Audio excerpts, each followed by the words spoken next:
با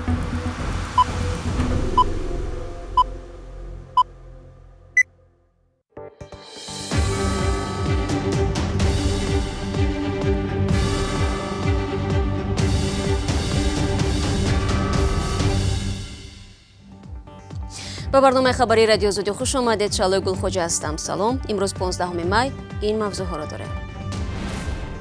مهاجر توجیک نمیتواند چشمش را برگرداند، اما از روسیه جبران مالی و احترام ملی را طلب دارد. وقتی اختیاری رفت جواب دادند، ولی اکنون ابلاغ کردند و یا چگونه جوانی را که با لکنتی زبان دارد به کمیساریات حربی بردند. ما باور نمی‌کردیم که ایرا ببرن. نه کامیرا قپیدیم بردستیم، ما حیران شدیم که چی دا ایرا قپیدیم بردستیم. افزایش نرخ خون در تاجیکستان افراد گرفتار به بیماری ها را نگران کرده است. تعداد دونرهای خون نیز کم نیست. این اقدام بسیارتر آدم‌ها اجرا کنند، بیایند خونشون سپارند و یک عمری یگان کسایی که بیماری که در این خون محتاج است یارم خود را رسانند. یک مهاجر توجیک از بالای حکومت روسیه به دادگاه اروپایی حقوق بشر شکایت برده است. سلیمان سعیدوی 41 ساله میگوید به او در زمینه بیگانه ستیزی حمله صورت گرفته بود، ولی دادگاه این را صرف نظر کرد. جبران زیان او را نیز نپرداختند. سال 2016 سرگئی تساریوف، یک شهروند 61 ساله روسیه، طریق تپانچه تروماتیکی به چشم سلیمان سعیدوف تیر شد. در نتیجه این مهاجر از چشمش محروم شد. دادگاه گفت این مرد عمل را در حالت مستی انجام داده است و او را برای تلاش کشتار به 10 سال و 3 ماه زندان محکوم کرد. تغییرات هم میشید که کور به کور شدیم. مقصد الحمدلله سلامتیم. خیلی درد میکنه، اما توبات گشتیم درم درد میکنه، زیادتر چشم درد میکنه، چشم شو بیروبیتا میکنه بسیار وقت. من تیره اونجا رفتم در کمتون کور کامو اول در جا کور نکیستم تو ایشان خانم خواهی شمیه که امو ایسک و شیر و امو را اگر بتونم درونده با خوب میشه، برای یردم میشه دیگه. 4 ماه پیش سلیمان از روسیه به تاجیکستان برگشت و حالا در وطن قرار دارد. حمله به خود را بیگانه ستیزی عنوان میکند و میگوید تا زمانی که مقامات روسیه به نفرت شهروندانش به ملت‌های دیگر چشم میپوشد، چون این حالت تکرار خواهد شد. هفته گذشته زمانی که همکارم محمود جان رحمتزاده میخواست درباره به طور اجباری به ارتش جلب شدن یک جوان معلول گزارش آماده کند، خودش به چنگ مسئولان دعوت به ارتش افتاد. آن روز محمود جان بعد اثبات آنکه تجربه خدمت را دارد از ابلاغ رها شد، اما گزارش تهیه نشده ماند. ولی این همکاری ما از شهر کلو بالاخره با پیوندان جوان ابلاغ شده صحبت کرد و مطلب را آماده نمود. محمد 21 ساله را 10 می با بهانه خدمت حربی از خانه گرفته بردند. پدرش را با چنین شیوه بردن او به غضب آورده است. مادر ایشون نتی بگیری سالدت بگیری برای چخیله او دام دزدی ولی کاگی اخی. بابا خان سفرف از روی اعمال کارمندان جماعت و کمیساریات حربی ناحیه فرخار به دادستانی شکایت کرده است. قانون که روایت نکرد و جزا بگیره نزدیک ما در جواب بگن اخی. بای خیلی نمیشه. امروز این مرکت پگایت دیگه چه میکنه؟ همسایه ها را به خدمت بردن محمد به حیرت آورده است. آنها میگویند او لکنت زبان داشت و به گمان آنها نباید چنین کسان به خدمت جلب شوند. مازش نیست جای ما خاک چی میکنه میره و میوه گام میزنه گپش نمیفهمم چی گام میزنه. ما باور نمیکردیم که ایرا ببرن. نه کامیرا قپیدیم بردستیم، ما حیران شدیم که چی دا ایرا قپیدیم بردستیم. ابلاغ کده باز ستارش ناریاد میره میای ستارش چی میاد دلاجت میکنی چیز میتی گام میزنی او گپش نمیفهمی. این ما خیلی نمیفهمم گپشا. با قول والدین محمد سفرف چند بار هم خواست اختیاری به خدمت رود، اما خواهش او رد شد. چند بار بچه‌ای هم و این کما در رو دمی ما نمیبرین خدمت میگفت نه زونی تو عسکر میکنه موتور نمیبر. این امروز دومن خیلی کرد. بر طبق اطلاع اقربا این جوان حالا در کمیساریات حربی شهر باختر قرار دارد. 5 روز است والدین نتوانستند جز این اطلاع دیگری بگیرند. پدر محمد امید دارد دادستانی عریضه او را منصفانه بررسی خواهد کرد.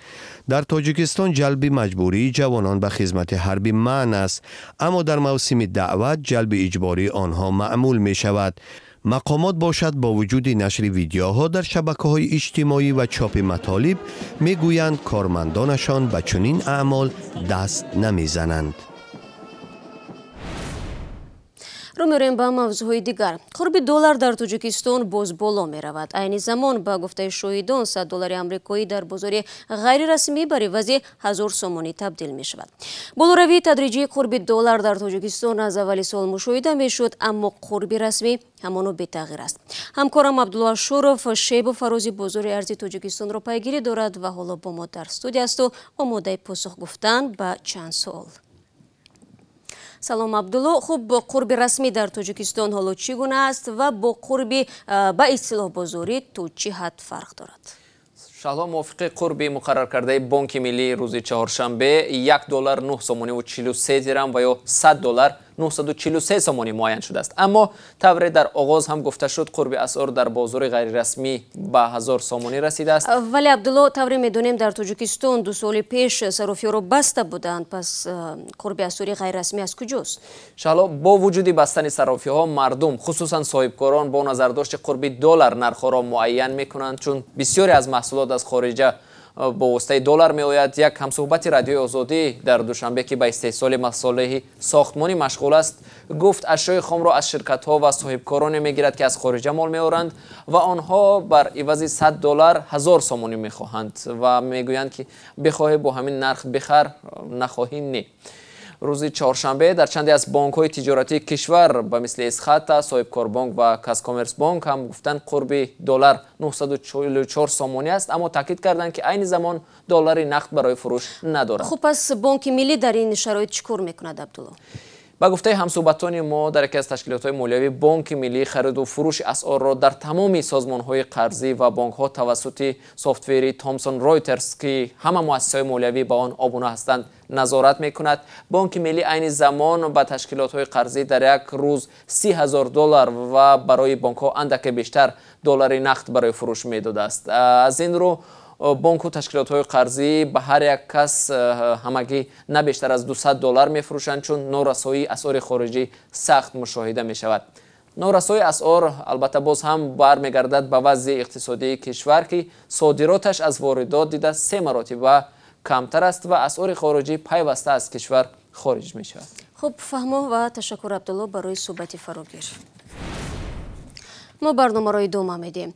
مسئولان مرکز خون میگویند در چند سال اخیر شمار افرادی که آماده‌اند دونور خون شوند افزایش یافته است. اگر بخش مهمی اختیاریان خویشاوندان بیماران و نیازمندان خون باشند، بخش دیگر را افراد بیگانه تشکیل میدهند که از روی انصاف میآیند. در تاجیکستان 10,000 بیمارانی هستند که به خون نیاز دارند و برخی از خانواده‌ها امکان خریدن خون را ندارند و برای دریافت خون رایگان کمک میخواهند. زرانگیز نوروشو و برای یوسفی سبب‌های بلند رفتن نرخ خون را تحقیق کردند. فرزانه نعیمова ساکن 30 ساله شهر حصار 3 کودک بیمارش را به تنهایی پرستاری میکند. او میگوید محض بیماری فرزندان که به طبابت دائمی و دریافت خون نیاز دارند سبب جدا شدن او از شوهرش گشت. هر سش دختران، هر سش بیماری همی خون دارند، ترومبوسیت. همین سبب همیش دم سال پدرشون دیگه نگاه نکرد. این مثال از همی خون میدونه که چه قیمت شده. اینا 3 فرزند قطیمه. مثال 300 گرم خون اینا ما 315 میگیریم. 3 تا فرزند روزورم نمیرسه. همین سبب هر ماه وای نمیکنم. در دکتر مراجعت نمیکنم. فرزانه میگوید فعلا احوال دختری کلونیاش که 8 سال دارد چندان خوب نیست. حتی حوصله به مکتب رفتن ندارد و همیشه از درد سر شکایت میکند. اما از گرانی ارزش طبابت و خون نمیتواند او را در بیمارستان بستری کند. مثل فرزانه صدها خانواده های هست که برای طبابت نزدیکان به خون نیاز دارند و به خاطر کمبغلی در شبکه‌های اجتماعی از ساکنان کمک خواستند. تعدادی از فعالان شبکه اجتماعی فیسبوک داوطلبانه برای خونسپاری به مرکز جمهوری علمی خون آمدند. آنها میگویند هدف از این اقدامشان نجات جان سمیه، یک دخترک 7 ساله گرفتاری مریضی لیکوز یا سرطان خون است.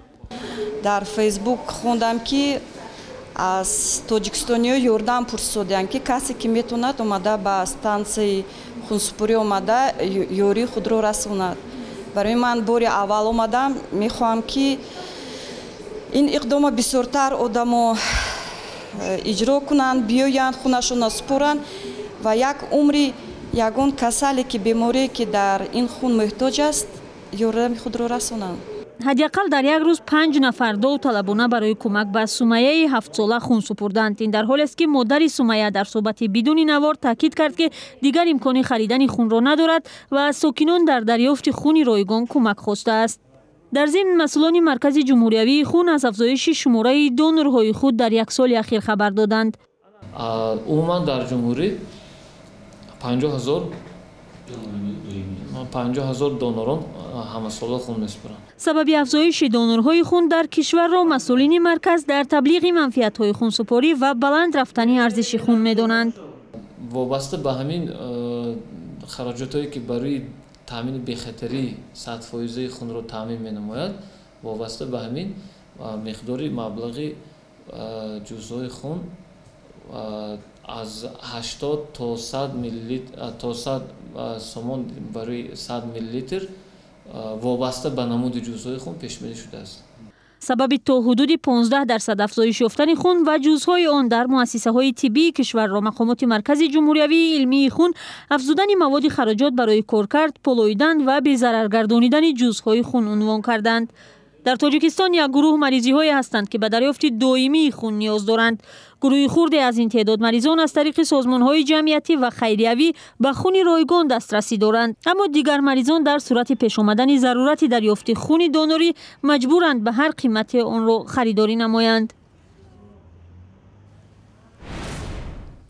و در این قسمت برنامه شما را به سیر ولایت پنجشیر افغانستان دعوت میکنیم. دقیق ترش به تماشای یک شغل دوست داشته جوانان در فصل زمستان. این دلخوشی با کمک سورچه چنای خاصی افغانی صورت میگیرد. گزارش را اسکندری خواجه میرزاده تقدیم میکند. در افغانستان چنه سواری خاص یا خود سورچه پرانی را دوست دارند.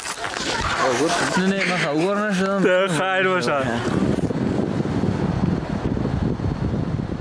جوانان در وادی عبدالله خیلی ولایت پنجشیر صبحی بر وقت به کوه میبرایند تا به اصطلاح سورچه پرانی کنند.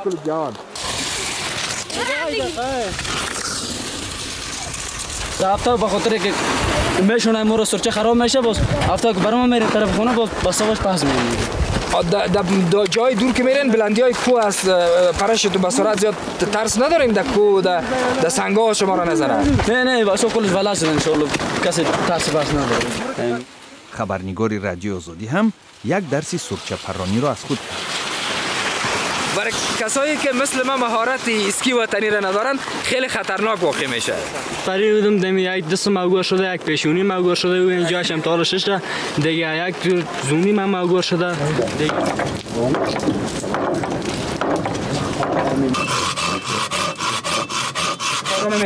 وسیله آینی نجار دور محمد از درخت میوه سورچه می سازد. او می گوید که سورچه سازی تاریخی طولانی دارد ولی پیوندی تنوکه سالهای اخیر پیدا شده است.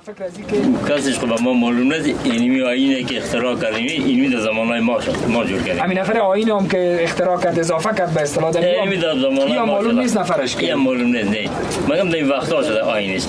سیستم برکش یا به اصطلاح همی که استارت میکنه اون چی از چه استفاده؟ برکش این جنال یک دانه شو میگه نصب میشه، این زین جور میشه، بسیار هرچی که بسرعت باشه اینمی که کش میشه استارت میشه. این قسم برکش میشه. با فرارسی تابستان برف آب می شود و در پنجشیر موسم کوهنوردی آغاز می شود. و چند روز این جانب ده نفر مسافران امکان پرواز از فرودگاه دوشنبه را طریق خط سیرهای مختلف پیدا نکردند. سبب نیز در آن بوده است که بین افراد چپته های قلبکی را فروختند. همکاران ما به خاطر پیگیری این موضوع به فرودگاه رفتند و با خود این مسافران صحبت داشتند. فردا منتظر باشید. بینندگان عزیز، در برنامه خبری این موضوع را حتما تقدیم شما خواهیم کرد و شما نیز تفصیلات را خواهید فهمید. و فرصتی که در اختیار داشتیم به پایان میرسد. از آنکه تا آخر برنامه ما را همراه بودید تشکر میگیم و همین گونه دعوت میکنیم که نوار و گزارش‌های جالب رو از کانال ما در یوتیوب با نام آزادی ویدیو تماشا کنید. وبسایت رادیو آزادی نیز در خدمت شما عزیزان است. www.azadi.org. فردا صبح بر وقت تماشای نوید بامدادی از یادتان نرود. تا فردا، خدا نگهدار.